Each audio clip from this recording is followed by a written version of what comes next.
En busca e captura, a conductora condenada polo dobre accidente mortal de Palmeira. O xulgado emitiu esta orde de detención ante a imposibilidade de contactar con ela para requirir o seu ingreso voluntario en prisión.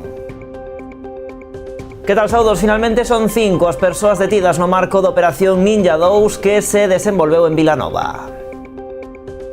A Policía Nacional considera os integrantes dun grupo criminal dedicado á venda polo miúdo de drogas. Con estas detencións dan por desartellado un dos maiores supermercados deste tipo, polo que pasaban ao redor de 50 persoas ao día.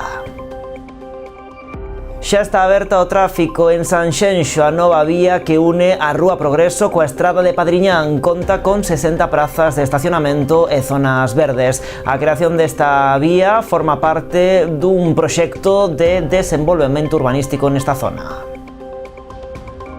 O Enoturismo centrou o 13º Foro do Albariño e curso de verán da Universidade de Santiago que acolle Terra de Asorei en Meis. Pola adega están a pasar estes días expertos chegados de distintos puntos de España e Portugal para abordar o enoturismo como unha ferramenta para preservar a cultura propia e impulsar as economías locais. O foro vai rematar este sábado en Cambados. O Concello de Vilagarcía afánase para darlle visibilidade ao Día do Orgullo. Todos os traballadores implicáronse na xornada de hoxe e atenderon ao público cunhas camisetas especialmente deseñadas para esta campaña Vilagarcía diversa e orgullosa. O prato forte da programación do Día do Orgullo na cidade será este sábado con pasarrúas e actuacións musicais. E un ano máis, e xa van 5 edicións, a Academia de Baile Kitis Katis de Noia organiza o seu festival benéfico. Vai ser o vindeiro 6 de xullo na Sociedade Liceo. Todos os fondos recadados destinaránse neste caso á obra social de pediatría do Hospital Clínico de Santiago. Vémolo todo de contado aquí nas Novas do Día en Canal Rías Baixas. Comezamos.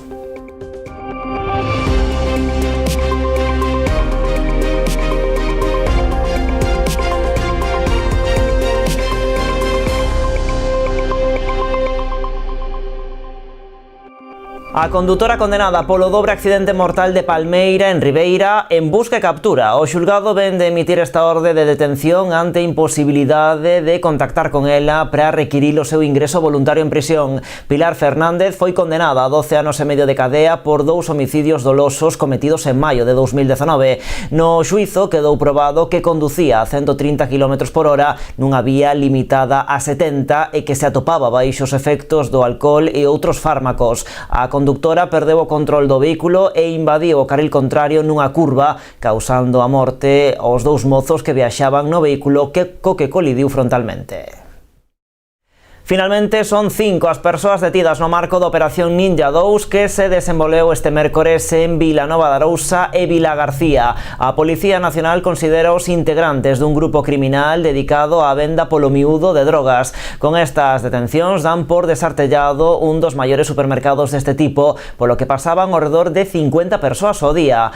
A investigación remóntase a principios deste ano, cando varias informacións alertaban da existencia de 2 vivendas nas que se vendían drogas. Os integrantes da organización empregaban tamén un vehículo caleteado co que transportaban estas sustancias a Santiago, Redondela e Melide. No marco dos rexistros desenvolvidos esta semana en Vilanova e Vilagarcía, os axentes interviron 300 gramos de haxix, 3 kilos de ollos de marihuana, 35 gramos de cocaína, varias doses de cocaína preparadas para a venda directa, 1 kilo de sustancia de corte, cartos e básculas de precisión. Tamén 2 vehículos, un deles con caleta e outros utensilios para o tratamento da droga.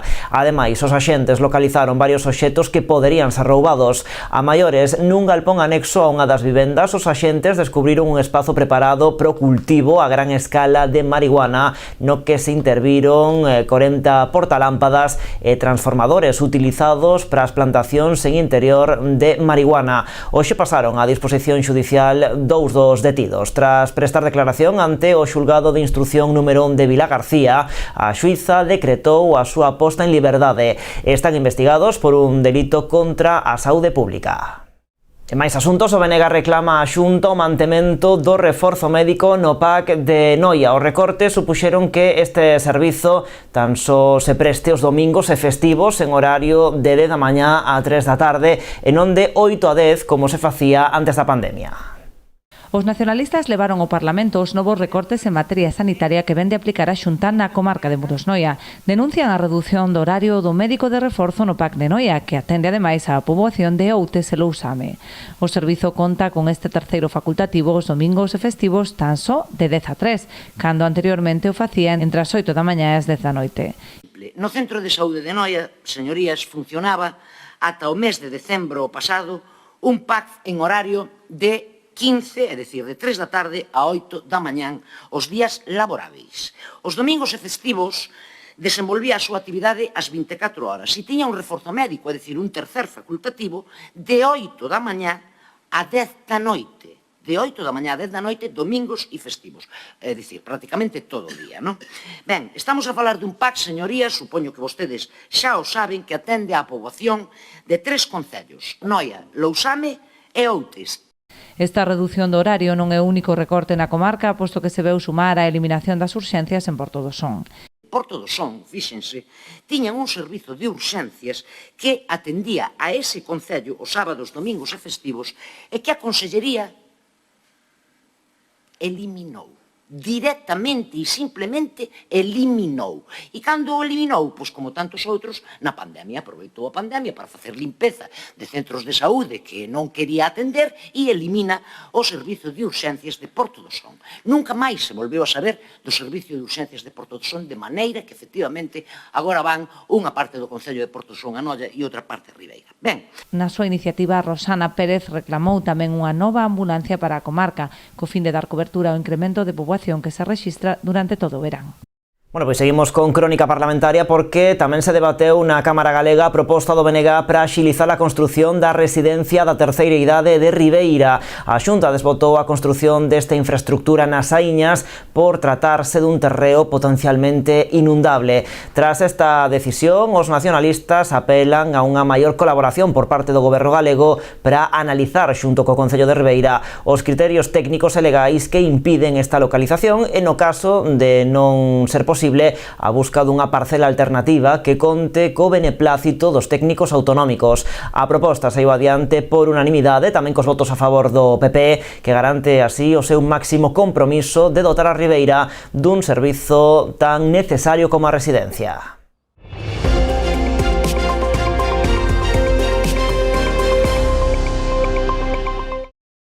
Pontevedra prevé a construción de máis de 2.000 vivendas na Parda. Será no marco do Plan de Interese Autonómico deste barrio e estarán acollidas todas elas a algún tipo de protección pública. A Xunta xa conta co visto bo do Concello, polo que agora será o Goberno galego quen se encargue de xestionar a construción neste solo de máis de 200.000 metros cadrados. Segundo sinalou o alcalde, trátase dunha das maiores operacións urbanísticas da historia de Pontevedra. Concello de Pontevedra e Xunta de Galicia apuran os trámites do Plan de Interese Autonómico da Parda. Trátase dunha iniciativa que permitirá a construción de máis de 2.000 novas vivendas neste barrio pontevedrés. Un orgullo e unha satisfacción presentar a maior operación urbanística da historia de Pontevedra. Un ámbito que é o máis grande de construción de vivenda pública, que vai facer crecer a cidade hacia o leste, que vai rematar tamén a cidade de alguma maneira. O plan prevé actuar nunha área de máis de 212.000 metros cadrados. Deles, 208.000 destinaránse a acoller vivenda pública. Os edificios que se construan poderán ter unha altura máxima de baixo 6 plantas e baixo cuberta. Vivendas de xestión pública para vivenda protexida, o sea, vivendas que están acollidas a algún tipo de protección. Creo que é unha noticia importante que tramitamos nun tempo récord, absolutamente récord, porque nós entendemos que hai unha necesidade de construción de vivenda. De desenvolverse neste espazo a nova construción, o Concello quere que se melloren os accesos dende a Avenida das Chans cara a Pintor Laxeiro para convertelo nunha vía estruturadora da nova urbanización de aparcadoiro en superficie. Desde que nós lle mandamos antes ao Palá, eso e a autorización municipal para tramitarlo por parte do Consello da Xunta. O Consello da Xunta tramitaría este PIA e a partir de aí se abre un proceso que ten que ver cunha delimitación, urbanización e logo coas expropiacións pertinentes. A única condición do Concello é que toda a zona quede conectada correctamente. Así, a proposta da Xunta deseñáronse viais para unir esta área dende a antiga Jubiol ata Pedra do Lagarto e o cemiterio de San Amaro. Tamén se construirá unha nova rotonda que conecte coa estrada de Ourense e a Ronda Leste.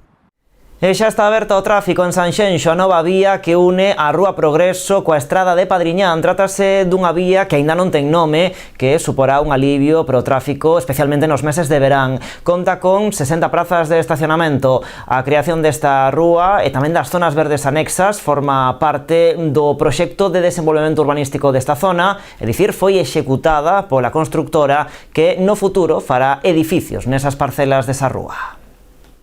Estes son os primeiros coches que esta mañá tiveron a sorte de estrear o novo vial que une a Rúa Progreso coa Rúa Sanxenxo. Trátase dunha nova rúa, aínda sen bautizar, que axudará a aliviar o alto volume de tráfico da zona, en especial nos meses de verán. Un vial que con outra unha especie de Y que fai aquí ten uns 350 metros de longitude e que vai a permitir a través dos vehículos conectar a Rúa Progreso coa Rúa Sanxenxo. Vai ser tamén un pouco unha salida de escape a veces cando hai atasco, porque van a salir pola parte de arriba por Miraflores, pola carretera de Diputación hasta pasar a Rúa Progreso. Vernos moi ben. A reforma desta zona supuxo a creación dunha zona verde de 1.800 metros cadrados. Tamén se habilitaron 60 prazas de estacionamento, algo que os conductores van a agradecer, tendo en conta que ata hai pouco esta era unha parcela que se usaba como parking disuasorio. Este vial vai a permitir que unha persona que ven aquí a facer unhas xestións, vai encontrar que eu aparcadoiro prácticamente no centro da vila de Sanxenxo. A parte desto, estamos facendo aparcamentos disuasorios por máis zonas. Saben que agora vamos a aperturar próximamente unha ali na circunvalación de Sanxenxo para entendernos onde estaba a antigua discoteca Pirámide, e tamén vai a ser un aparcadoiro, son 5.000 metros máis ou menos, deben de ser unhas 150 prazas de aparcadoiro tamén máis, non? A actuación foi feita seguindo a estética da Rúa Progreso, un desenvolvemento urbanístico privado que non supuxo gasto para o Concello, que agora, como vía aberto ao público, pasa a asumir o seu mantemento. Este é un ámbito de desenrolo privado, foi para través de un proxecto de compensación que se chama, un desenrolo privado que chamase o PEI 15, eles executaron as obras de urbanización e, hoxe estamos aquí recibindo este ámbito, o que é o sistema viario. No futuro, aquí construiránse bloques de vivendas. Polo de agora, informan dende o Concello, xa hai unha licenza solicitada, aínda sen conceder. E a Deputación de Pontevedra xudica a elaboración do estudo de viabilidade do treito da Vía Verde das Rías Baixas que unirá Arcade e Pontevedra. O contrato, valorado en máis de 14.500 euros, contempla a análise do traxecto de algo máis de 10 kilómetros que transcorre entre a estación pontevedresa e o apeadoiro de Arcade. A empresa xudicataria ten un prazo de 4 meses para entregar o informe. O estudio que vai a realizar esta fundación vai analizar, entre outras cousas, o que é o estado actual da vía, as alternativas de trazado e un deseño preliminar, a disponibilidade xurídica do trazado proposto, os servizos complementarios e a potencialización da vía en canto a patrimonio cultural e entorno natural. Eu, como dixen máis dunha ocasión, seguimos traballando no proxecto e aproveitando a oportunidade que se nos abriu cando desde o Ministerio, a través do ADIF, mostrou a disposición por primeira vez de cedernos as vías.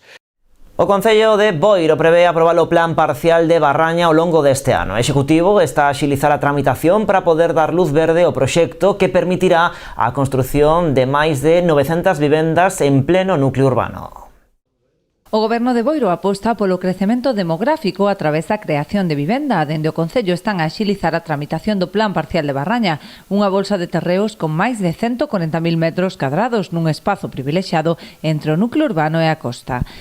Estamos a falar do ámbito comprendido entre a Avenida da Constitución e a Rúa do empresario Jesús Alonso Fernández, un ámbito que acadou un aproveitamento de 0,82 metros cuadrados por cada metro cuadrado para uso residencial, limitando a densidade a 80 vivendas por cada hectárea, cunha ocupación do 50% de solo e unha cesión equivalente ao 10%. A estructura viaria divide o ámbito en 5 manzáns principais, respetando, en todo caso, a súa apertura ás vistas que ten Boiro hacia o mar. Divídese de forma que a superficie viaria ocupa un total de 54.468 metros cuadrados, a superficie de zonas libres é de 4.827,34, a superficie de zonas verdes de 25.959,83 e as superficies adicadas a equipamento de 14.300 metros cuadrados. O proxecto de urbanización que o Executivo prevé aprobar este mesmo ano contempla a creación de 902 vivendas, 188 delas de protección oficial, así como numerosas prazas de estacionamento e unha ampla dotación de equipamentos públicos. Posible creación de 902 vivendas nun entorno único como é a Praia de Barraña, en primeira línea de praia, cun paseo marítimo increíble. E, bueno, este é o último paso para empezar xa co proxecto de urbanización. A intención deste goberno é que dentro deste ano, principios do ano que ven, ese proxecto de urbanización quede definitivamente aprobado. O plan parcial de Barraña levaba paralizado dende o ano 2013. Na actualidade, o Concello está a realizar as liquidacións aos propietarios para proceder á aprobación do proxecto de urbanización. E seguimos en Boiro porque o PP critica a aprobación dun crédito por valor de 1,5 millón de euros para a reforma da Casa da Cultura da Cachada. Os populares denuncian que o Concello vai a acometer un proxecto que pode chegar aos 6 millóns sen ter comprometidos fondos para a súa execución, poñendo en risco, din, a economía de todos os boirenses. No pleno deste xoves, a Corporación Boirense daba luz verde a unha modificación de crédito por valor de 1,5 millón de euros para financiar parte do proxecto de remodelación da Casa da Cultura, orzamentado en 4 millóns. Os populares denuncian que esta obra suporá un endebedamento para todos os boirenses, que terán que asumir mediante subas impositivas os fondos que o Executivo non é quen de conseguir para o seu financiamento. A este respecto, refírense á subvención concedida en 2023 con cargo aos fondos Next Generation, que xa dan por perdida ante a imposibilidade de cumprir con plazos. Si en el año 2023 tuvieran hechos los deberes, no se encontrarían con un problema que les surge con la liquidación del ejercicio 2023. Cuando se presenta la liquidación del ejercicio 2023, se encuentran que el ahorro neto del Concello es negativo. Ejemplo claro de lo que veníamos denunciando, la situación complicada económicamente del Concello. Esta situación, y al tener el ahorro neto negativo, es una magnitud que impide a cualquier administración solicitar una operación de crédito. ¿Qué sucede en ese momento? Se encuentran que en el año 2024 no pueden hacer nada con este tema y tienen que esperar a la liquidación de ese ejercicio 2024, que sale ahora en marzo de 2025, para ver si esa magnitud ya es positiva. Evidentemente, la magnitud es positiva y se meten a hacer la obra. ¿Cuál es el problema que se encuentran? No dan los plazos. No dan los plazos. Ellos dicen que han pedido una prórroga, no es la primera, ya han pedido otras y no les han contestado. Nosotros sospechamos que sí le han contestado, pero como la transparencia habitual de este equipo de gobierno, dicen que no les han contestado. Critican os populares o afán do Goberno municipal de asumir un proxecto innecesario como da Cachada, que calculan podería chegar aos 6 millóns de euros, en lugar de investir en servizos tan necesarios e demandados como unha residencia da terceira idade. Los boirenses vamos a pagar el capricho socialista de la rehabilitación de la Casa de la Cultura por 6 millones de euros, lo vamos a pagar entre todos los boirenses, por una mala gestión y por ser unos auténticos irresponsables. Pero a todo esto, lo que sí han pedido y que vienen demandando los vecinos de Boiro es una residencia de la tercera edad. El señor Martiño, como buen socialista, se reúne o monta comités para estudiar el tema de las residencias. Se reúne con asociaciones, monta comités, etcétera, etcétera, pero la realidad, gestión, cero. Y me pregunto yo, ¿por qué esos 6 millones que va a invertir en una obra que nadie le ha pedido, por qué no los invierte directamente en la residencia de terceira edad? Ademais da incapacidade de xestión, o voceiro do PP denuncia a falla de transparencia do alcalde, que di se negou a dar explicación sobre a retirada dun punto da orde do día referido á adxudicación dun préstamo anterior de 2,7 millóns de euros. E a volta da publicidade, estamos no 13º Foro do Albariño, centrado nesta xornada de venres no enoturismo.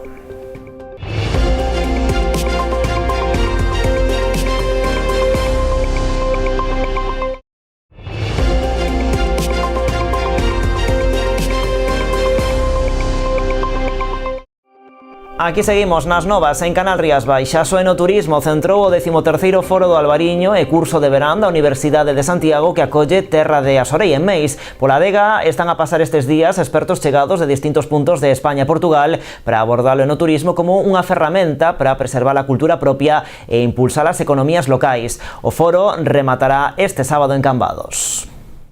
O Foro do Albariño que acolle a adega Terra de Asorei naceu no 2008 e dende o 2019 é tamén un curso de verán da Universidade de Santiago de Compostela. Trátase dun punto de encontro para escoitar a expertos, profesionais e empresarios chegados de diferentes puntos de España e tamén Portugal. A xornada de hoxe centrouse no enoturismo. He intentado explicar diferentes modelos de enoturismo en el mundo. Es un boom que hay en todo el mundo del enoturismo y he hecho un repaso a 12 o 14 países que están haciendo, con modelos muy diferentes y enfocando eso a qué oportunidades representa para Galicia y sobre todo intentando que muchos de los alumnos jóvenes que tenemos de la Universidad de Santiago se puedan incorporar al enoturismo. Na súa intervención destacou o valor do enoturismo como ferramenta cultural e económica. Aquí hay un valor que es económico y social. Tenéis alguna de las viñas más fragmentadas del mundo, 0,4 hectáreas de media por cada parcela. Eso es un patrimonio botánico y hay que conservarlo. Y es un patrimonio social, porque hace que esté muy repartido, ¿no? Yo enfocaría el enoturismo en Rías Baixas, lo enfocaría directamente al viñedo. No hace falta que nos gastemos millones de euros en hacer bodegas muy bonitas de grandes arquitectos. Tenemos una cosa natural, que es nuestra viticultura tradicional. No foro tamén se comentaron outros casos de éxito do enoturismo no mundo, algúns máis afastados como o da China e outros moi próximos como o proxecto Guau que se desenvolve no Porto. Es un distrito cultural que es la rehabilitación del centro histórico de Gaia, donde se encontraban los antiguos almacenes de vino del Porto, para convertirlo en un referente cultural en el mundo del enoturismo, con una experiencia 360, tanto gastronómica, vínica y de alojamiento, para ayudar al turismo que sea más sostenible, intentando extender la estancia media del turismo en lugar de masificar, que se queden más tiempo los turistas y convertir en un referente internacional, convertir la zona de Gaia, la región norte, en un referente internacional cultural y gastronómico en el mundo del enoturismo. Pero neste Foro do Albariño tamén se abordan outros asuntos de interese para o sector. As cepas centenarias e as parcelas singulares centraron outra parte do programa. Me invitaron para que hablara de los viñedos singulares, la importancia que tienen para preservar este legado que nos han dejado nuestros antepasados y resistir a la presión pues de que hay en los ecosistemas rurales, ¿no? Entonces, la primera parte de la intervención fue hablar de cómo lo tenemos regulado en Cataluña a través del INCAVI y cómo se está poniendo en valor estos viñedos singulares a los que tienen un reconocimiento precisamente para preservar y ponerlos preservarlos de cara al futuro, ¿no? O curso foi clausurado esta tarde por Martín Alemparte, director xeral da Axencia Galega de Calidade Alimentaria, e Xosé Merelles, director xeral de Turismo. Este sábado o 13º Foro do Albariño vaise clausurar en Cambados cunha derradeira xornada centrada no comercio internacional e as exportacións no sector vitivinícola da de Rías Baixas. E o Pazo de Vista Real, en Vilanova, acolleu hoxe unha degustación de produtos ecolóxicos da terra e o mar de Galicia. A proposta foi elaborada polo alumnado do Obradoiro Dual de Emprego Mar de Santiago 4. A xornada asistiron responsables do Consello Regulador da Agricultura Ecolóxica de Galicia, o CREAGA, e tamén a conselleira do Mar. Marta Villaverde destacou a calidade dos produtos pesqueiros de Galicia como resultado, dixo, dunha produción respectuosa, sostible e responsable socialmente. Nesta iniciativa, por certo, estánse a formar 20 persoas desempregadas nas especialidades de cociña e restaurante bar. A día de hoy tenemos cerca de 300 bateas certificadas en ecológico que se encuentran en las aguas de las rías gallegas, aguas que están caracterizadas por tener una calidad estupenda, una calidad microbiológicamente y de calidades maravillosas. Somos los anfitriones, le agradecemos el esfuerzo que hacen de venir aquí y bueno, pues decir que obviamente conseguir que sea la producción de nuestra tierra y de nuestro mar lo más libre de productos, lo más ecológico posible, es un objetivo que es bueno para la salud y que es bueno para crear una marca de calidad. Cambiamos de tema. A Pobra procedeu este mediodía o izado simbólico da bandeira azul na praia de Lombiña Cabío, coincidindo co inicio da tempada de verán. Por segundo ano consecutivo, o distintivo que premia a calidade das augas e os servizos que ofrece volverá a ondear neste areal. A bandeira azul xa loce na praia de Lombiña Cabío. Este mediodía a concelleira de Turismo Estefanía Ramos e o concelleiro de Deportes Eloi Sobrido procederon ao izado simbólico do distintivo, coincidindo co inicio da tempada de verán.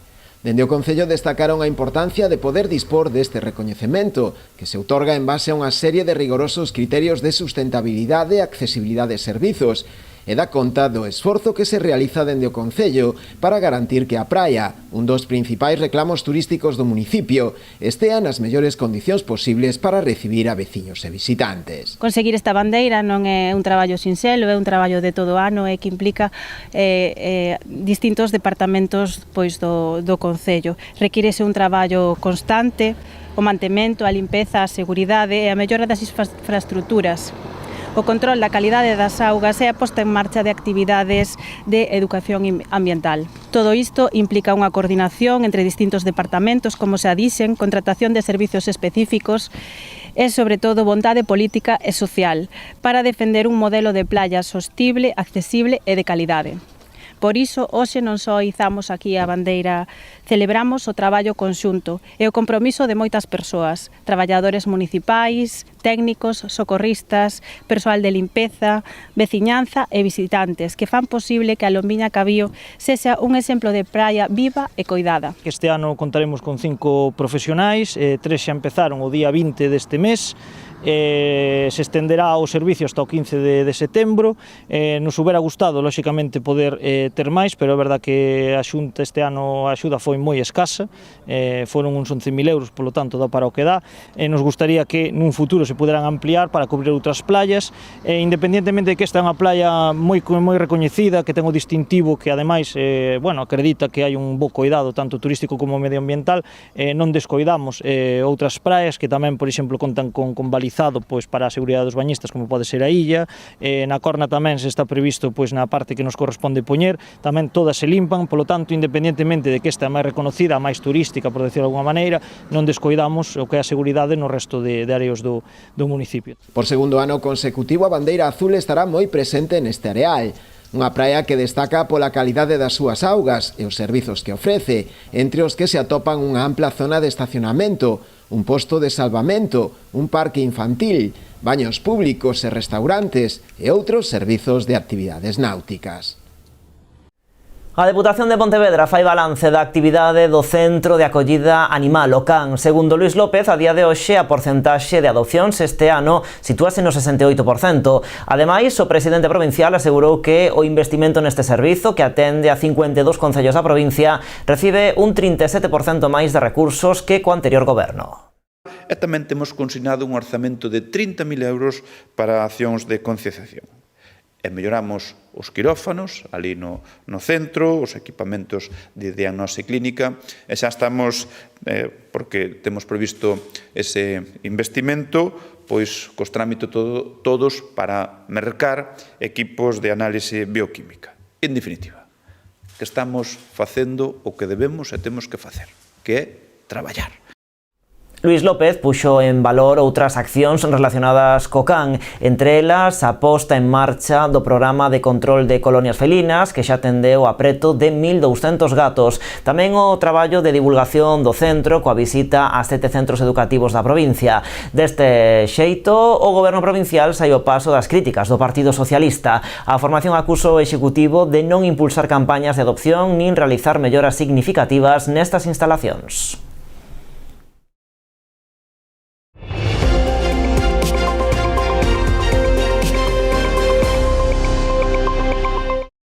O Concello de Vilagarcía afánase para dar visibilidade ao Día do Orgullo. Todos os traballadores implicáronse na xornada de hoxe e atenderon ao público cunhas camisetas especialmente deseñadas para esta campaña Vilagarcía, diversa e orgullosa. Trátase dunha acción máis das que Rabella deseñou para conmemorar este día.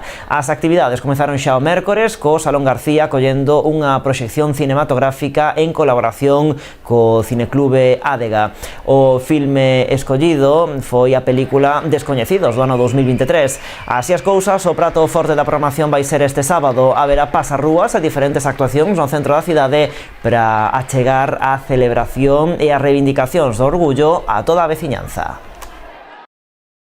E mañán sí que haberá un espectáculo pola mañán no centro de Vilagarcía, de 12:30 a 1:30 haberá pasacalles, neste caso da compañía de Nelson Quinteiro con Cabaret Amor, e de 13 da 1:30 ás 2:30 haberá un espectáculo xa fixo na Rúa Castelao.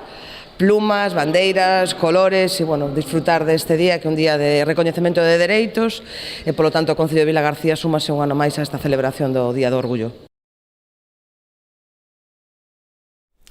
Un ano máis, e xa van 5 edicións, a Academia de Baile Kitis Katis de Noia organiza o seu festival benéfico. Será o vindeiro 6 de xullo na Sociedade Liceo. Todos os fondos recadados destinaránse neste caso á obra social de pediatría do Hospital Clínico de Santiago. Os noieses terán unha nova cita solidaria o vindeiro domingo 6 de xullo nos locais da Sociedade Liceo, cunha nova edición do festival benéfico da Academia de Baile Kitis Katis. No espectáculo que levará por título Unha viaxe polo mundo, participarán uns 150 rapaces. Este ano serán máis de 150 rapazas as que van a formar parte deste gran festival Unha viaxe polo mundo, e dende o Concello queremos agradecer a Luisa e a Kitis Katis que teñan a ben realizar este tipo de festivais que, ademais de ser un atractivo para toda a xente que quere disfrutar dos bailes destas rapazas, pois que ademais teña ese fin solidario tan necesario para a investigación. Os fondos recadados no festival irán novamente a financiar proxectos de asociacións benéficas, neste caso a obra social de pediatría do Hospital Clínico de Santiago, entidade dende a cal agradecen este xesto. Agradecer o xesto de acordarnos de nós para facer un evento solidario e axudarnos en todas as actividades que facemos. Como dicía Laura, pois temos 3 lemas que son investigamos polos nenos, cuidamos polos nenos e axúdanos a debuxarse o sorriso. En eso é a nosa base, o que queremos facer. Temos moitísimos proxectos, moitísimos, uns que están xa levándose a cabo, outros que estamos, están aí en proceso, e isto nos vai a servir para, de moito. Nós sempre dicimos que por pouco que sexa, pouquiño a pouquiño se vai facendo a montaña. As entradas para o festival benéfico xa están á venda, podéndose adquirir no propio liceo por tan só 4 euros. Bueno, pois imos ir rematando o tempo das novas desta volta, pois visitando unha exposición que está instalada na Alameda de Noia. A mostra Comedy Wildlife pertence á obra social de Abanca e forma parte do proxecto Corrente Cultural, que considera a arte como un instrumento imprescindible para fomentar o coñecemento e o desenvolvemento colectivo. Está composta de paneis con imaxes que resultaron distinguidas entre os anos 2015 e 2022 como as mellores instantáneas de animais, realizadas en clave de humor polo galardón de Comedy Wildlife Photography Awards. A mostra poderá visitarse nesta Alameda de Noia ata o vindeiro 6 de xullo. Pasen por ali porque merece a pena visitar esta mostra e, por suposto, tamén o Concello de Noia. Deste xeito, marchamos. Pasen bo fin de semana. These are the colors of our summer. These are the colors of our life. These are the colors of our summer. These are the colors of our life.